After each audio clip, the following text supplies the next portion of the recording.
नमस्कार, capital TV देख रहे हैं आप। मैं हूं आपके साथ पूजा। ब्रेकिंग नाउ में बड़ी खबर आपको बता रहे हैं। असम में बीजेपी की प्रचंड जीत के बाद हिमंता विश्व शर्मा ने मुख्यमंत्री पद की शपथ ले ली है और उनके साथ 4 विधायकों ने भी मंत्री पद की शपथ ली। आज शपथ का कार्यक्रम काफी भव्य रहा, जिसमें पीएम मोदी, अमित शाह समेत एनडीए के कई बड़े नेता मौजूद थे।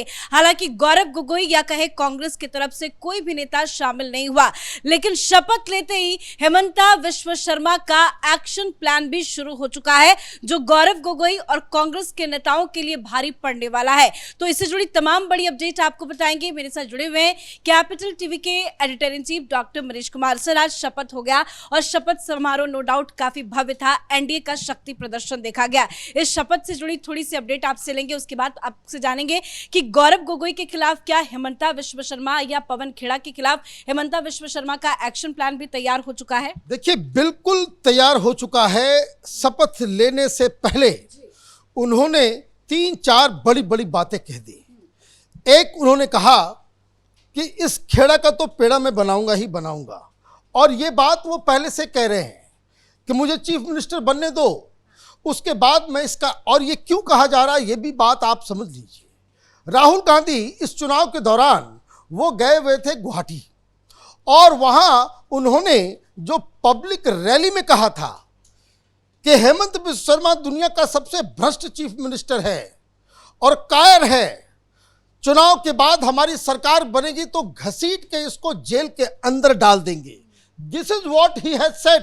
और इसके ऊपर बार बार इन्होंने कहा था कि वो दिमागी तौर से जो है वो पागल हो चुके हैं, उनको समझ में नहीं आ रहा है, चुनाव खत्म हो जाने दो, गिनती के बाद जब मैं मुख्यमंत्री बनूंगा इसको ऐसी चीज़ों में मैं घसीटूंगा कि इसको पता नहीं लगेगा। और इसलिए जो सबसे बड़ी चीज़ है कि जो पवन खेड़ा की बात अगर आप ये समझिए कि जो कह रहे हैं कि हम पेड़ा बनाएंगे, उनको कोर्ट से वो गिरफ्तारी की, तो इस केस के अंदर आपको गिरफ्तारी से छूट तो मिल गई, लेकिन सुप्रीम कोर्ट ने क्या कहा कि आपको जाना पड़ेगा, आपको गुवाहाटी जाना पड़ेगा, वहां पुलिस के सामने प्रस्तुत होना पड़ेगा, पूछताछ में ये सारी चीजें की जाएगी। तो इसका मतलब ये है कि अब इनके ऊपर दूसरे केसेस के अंदर इनके ऊपर कार्रवाई की जाएगी।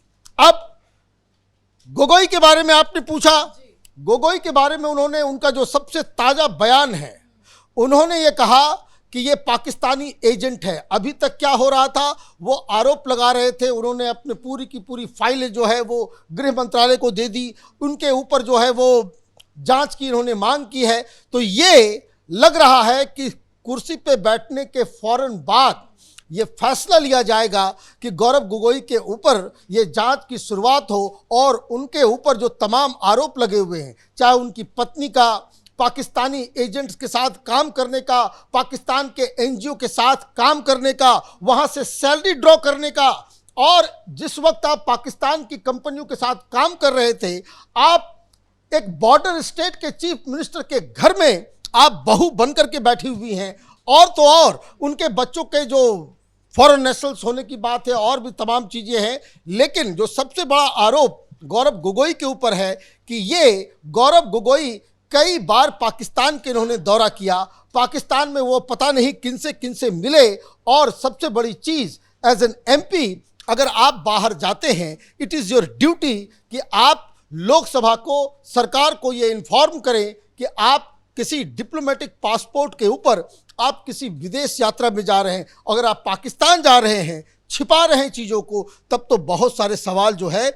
और सबसे बड़ी चीज़ कि चाहे वो ऑपरेशन सिंदूर हो, चाहे वो सर्जिकल स्ट्राइक हो, चाहे वो एयर स्ट्राइक हो बालाकोट के अंदर, वहाँ जब भी जो पाकिस्तान से जो बातें कही जाती है, गौरव गोगोई और कांग्रेस पार्टी यही काम कर रहे हैं। तो ये सारी चीज़ें जो है अपने आप में बता रहा है कि ये शपथ लेने से पहले वो लगातार इस बात को कह रहे थे कि हम अब छोड़े, ऐसा नहीं कि अब हो गया चुनाव। हाँ, क्योंकि वो शुरू से ही बयान देते रहे हैं और अब तो इंतजार था कि पहले शपथ हो जाए, सरकार का गठन हो जाए।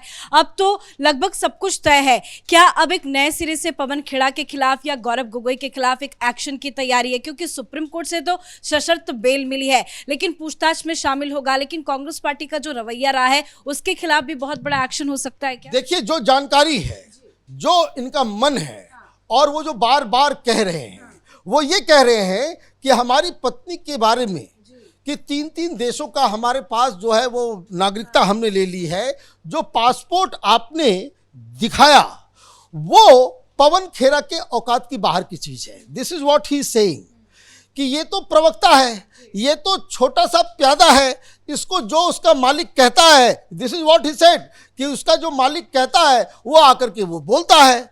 अब वो मालिक कौन है, वो यही बात करें कि this is the conspiracy hedged at a very top level, कि चूंकि राहुल गांधी बार बार वो ये कह के गए कि हम गिरफ्तार करेंगे, घसीट के ले जाएंगे, और इसीलिए इस पूरे केस में जो पासपोर्ट का जो मसला था, इसके पीछे राहुल गांधी का हाथ है। और यही वजह है कि अब नए सिरे से, क्योंकि ये हेमंत लिया जाए, गिरफ्तारी बड़ी जल्द हो सकती है, बहुत जल्दी गिरफ्तारी भी करेंगे और नए कई सारे मामले जो है, क्योंकि देखिए जब एक मुख्यमंत्री इस तरह की बातें कर रहा है तो ये जरूरी नहीं कि सिर्फ यही मसला हो, और भी कई सारे मसले हैं। जैसे वो भाग रहे थे, इधर उधर कर रहे थे, कई सारे नए चीज़ों को जो है वो निकाल सकते हैं। और ये अगर कह रहे हैं तो ये डेफिनेटली उस काम को जो है वो आगे बढ़ाएंगे, ऐसा लग रहा है। इसलिए शपथ के साथ साथ देखिए, रिश्ते अगर कॉर्डियल होते तो स्टेज के ऊपर गौरव गोगोई को भी होना था,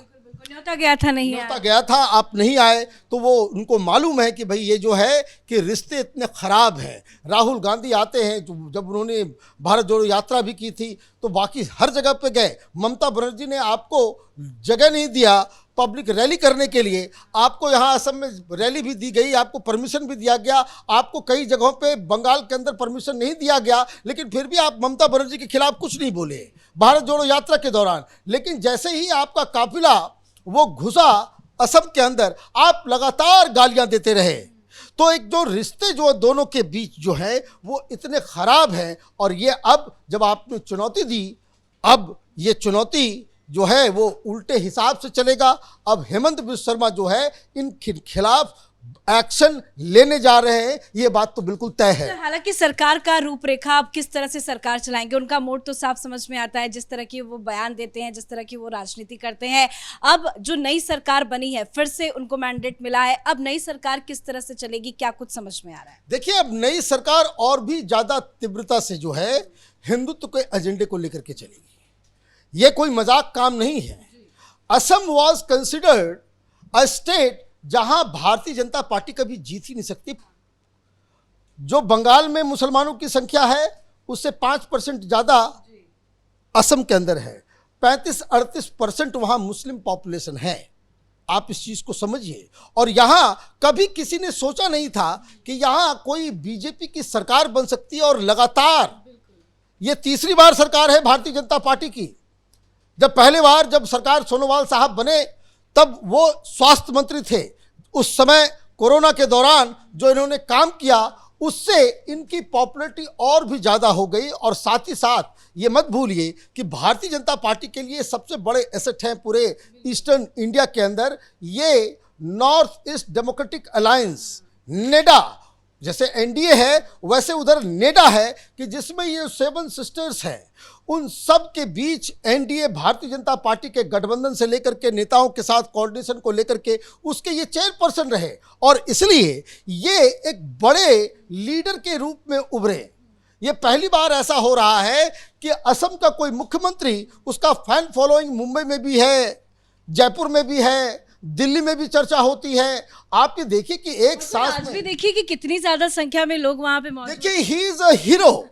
आप देखिए, असम के अंदर ऐसा लीडर पैदा नहीं हुआ, और तीसरी बार बीजेपी की सरकार बनाने में इनका सबसे बड़ा योगदान है। और यही मुझे लग रहा है कि वो बार बार जिस तरीके से विचारधारा के स्तर पे बिल्कुल डिटरमाइंड रहते हैं, ये इनके सक्सेस का जो है बहुत बड़ा मूल मंत्र है। पीएम मोदी के चेहरे में भी बहुत कॉन्फिडेंट नजर आ रहा था कि वो बिल्कुल असम की सरकार से संतुष्ट है और उन्हें पता है कि आने वाले दिनों में भी हेमंता के नेतृत्व में सरकार कैसे आगे चलेगी। देखिए, हेमंत बिस्व शर्मा एक ऐसे लीडर हैं जो असम के अंदर पहली बार भारतीय जनता पार्टी का नॉन कांग्रेस कोई मुख्यमंत्री जो 2 बार लगातार शपथ लिया हो, ये पहले व्यक्ति है। तो ऐतिहासिक काम तो इन्होंने कर दिया है और ये इनको लोग इसलिए भी लाइक करते हैं क्योंकि जो इनके दिल में होता है, जो इनके दिमाग में होता है, वही इनकी जुबान पे होता है, क्लियर कट। भाई कौन सा नेता इस देश के अंदर में इतनी हिम्मत रखता है कि 22 सीट जो है वो मुसलमानों का है, वहाँ हम अपने उम्मीदवार को नहीं देंगे, जिसको लड़ना है लड़ो, हमको नहीं चाहिए मुसलमान का वोट। तो ये सारी चीज़ें जो है वो हेमंत बिस्व शर्मा को एक अलग जोनर का लीडर बनाता है। तो धन्यवाद सर बातचीत के लिए। तो असम में प्रचंड जीत के बाद हेमंता बिस्व शर्मा ने मुख्यमंत्री पद की शपथ ले ली है। उनके साथ 4 विधायकों ने भी मंत्री पद की शपथ ली और अब आने वाले दिनों में एक बड़ा एक्शन कांग्रेस के खिलाफ जरूर देखा जाएगा, चाहे वो पवन खेड़ा हो, चाहे वो गौरव गोगोई। जिस तरह से हेमंता का मूड नजर आ रहा है और अलग अलग मामलों में जो केस चल रहे हैं उसके खिलाफ अब असम की सरकार या कहे कि हेमंता बिस्व शर्मा बड़ा एक्शन लेने जा रहे हैं। इस बड़ी खबर में इतना ही। देखते रहिए कैपिटल टीवी। नमस्कार।